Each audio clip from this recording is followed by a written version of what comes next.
Assalamualaikum warahmatullahi wabarakatuh. Alhamdulillah, alhamdulillahi hamdan katsiran thayyiban mubarakan fih kama yuhibbu rabbuna wa yarda. Asyhadu an la ilaha illallah wahdahu la syarika lahu wa asyhadu anna Muhammadan abduhu wa rasuluh la nabiyya wa la rasula ba'dahu. Allahumma sholli wa sallim wa barik ala nabiyyina Muhammadin wa ala alihi wa sahbihi ajma'in. Amma ba'du, subhanaka la ilma lana illa ma 'allamtana innaka antal alimul hakim. Rabbi shrah li sadri wa yassir li amri wahlul 'uqdatam min lisani yafqahu qawli. Allahumma inna nas'aluka ilman nafi'a wa rizqan thayyibah wa amalan mutaqabbala.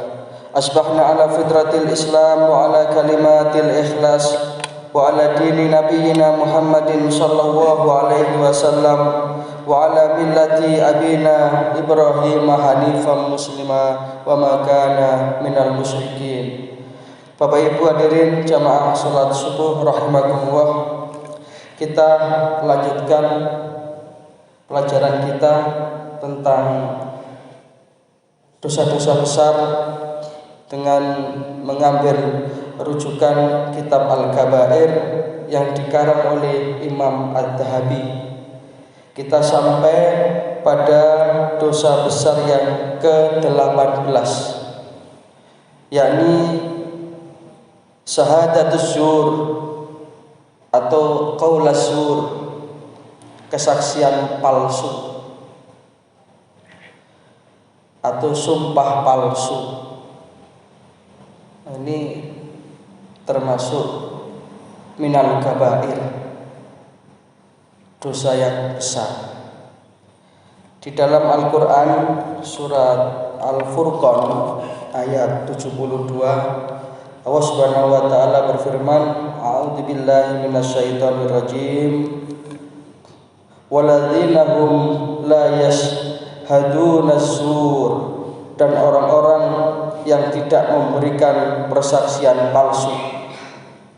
Artinya di antara keimanan dan ketakwaan seseorang adalah ketika ia itu bersaksi dengan kebenaran, walaupun kadang-kadang itu mengandung resiko yang berat.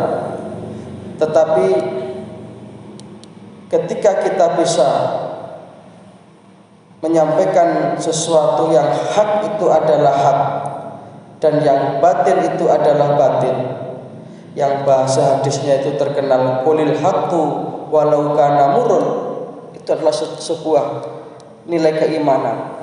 Sebaliknya, ketika seseorang itu sudah melakukan kesaksian yang palsu atau bahkan dia sampai berani bersumpah atas nama Allah Subhanahu wa taala, maka ini termasuk dosa yang besar.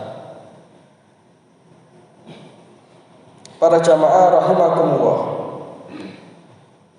kenapa yang namanya syahadatus zur atau kesaksian palsu ini termasuk dosa besar? Karena dari kesaksian palsu ini bisa terkumpul beberapa dosa-dosa yang besar. Jadi sudah dosa itu besar terkumpul, maka ini termasuk sesuatu yang harus betul-betul kita jauhi. Yang pertama, di dalam kesaksian palsu itu ada kedustaan. Jelas sudah itu. Ada kedustaan dan juga ada tuduhan yang palsu. Padahal di dalam Al-Quran surat Al-Mu'min, ada surat Al-Mu'min, ada surat Al-Mu'minun. Ini surat Al-Mu'min ayatnya nomor 28.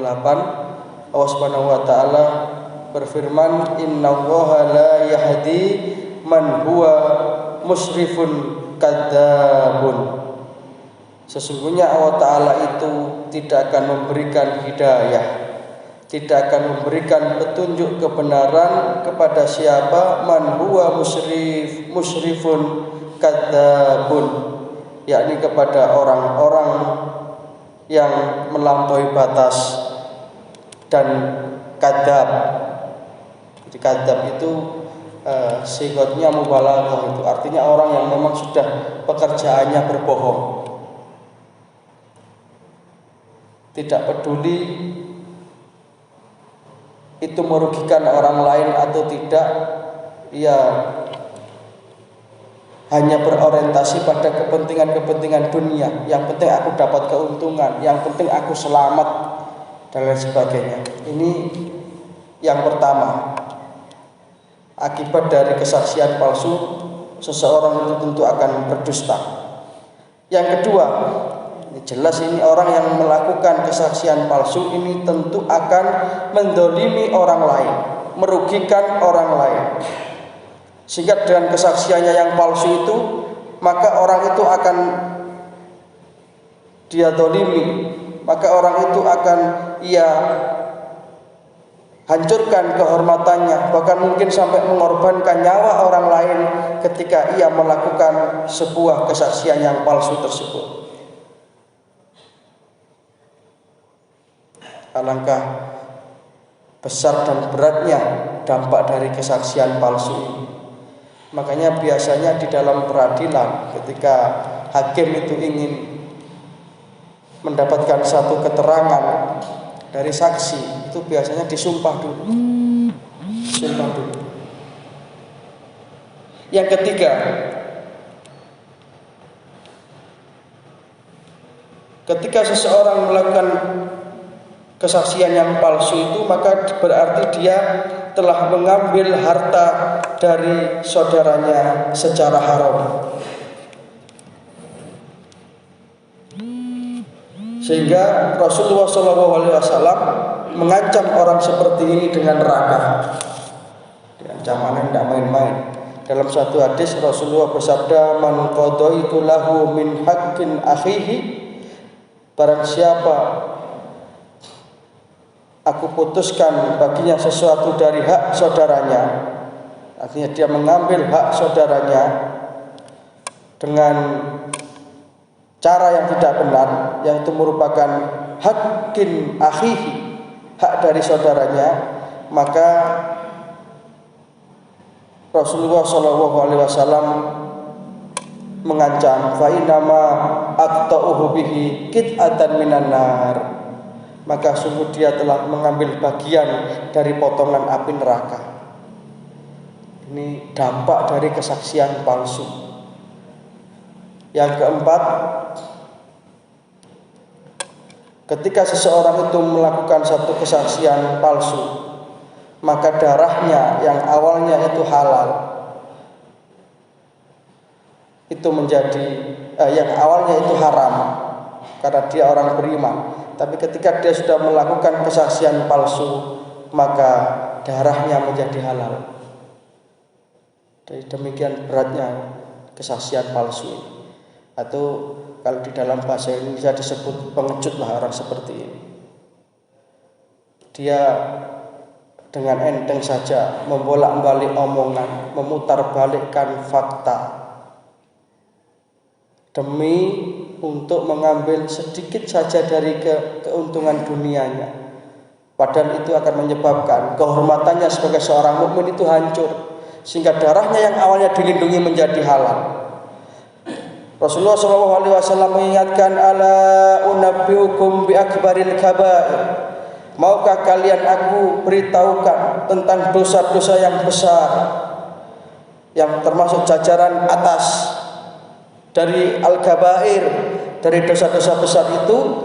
Rasulullah bersabda, al-israku billah, yang pertama tentu adalah syirik kepada Allah, wa uququl walidain, yang kedua adalah durhaka kepada kedua orang tua, ala wa qaulaz zur, ala wa syahadatus zur, dan berikutnya ketahuilah yang termasuk jajaran dosa besar itu adalah syahadatus zur, kesaksian palsu, atau qaulaz zur, perkataan yang palsu. Ini dampak dari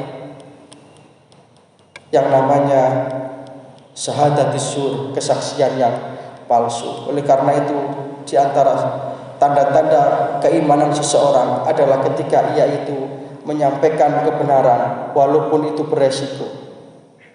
Katakan kalau yang benar itu benar, yang salah itu salah, dan ini akan menjadikan seseorang itu mulia. Sebaliknya, ketika kemudian kita memutarbalikkan kebenaran, bahkan bersaksi dengan kesaksian yang palsu, maka jatuhlah kehormatan seseorang itu dari orang yang beriman menjadi orang yang dilaknat oleh Allah dan Rasulnya. Naudzubillah min dzalik. Demikian Bapak Ibu yang saya hormati, pas timer saya 10 menit. Ya, mudah-mudahan yang sedikit ini ada manfaatnya. Mudah-mudahan kita senantiasa mendapatkan taufik dan hidayah, amal ilmu rezeki yang barokah. Dan akhirnya kelak kita kembali menghadap Allah Ta'ala dengan tetap membawa iman Islam husnul khatimah. Nasrun minallah wa fathun qarib wa basyiril mu'minin. Subhanaka wa bihamdika asyhadu an la ilaha illa anta astaghfiruka wa atubu ilaik. Wassalamualaikum warahmatullahi wabarakatuh.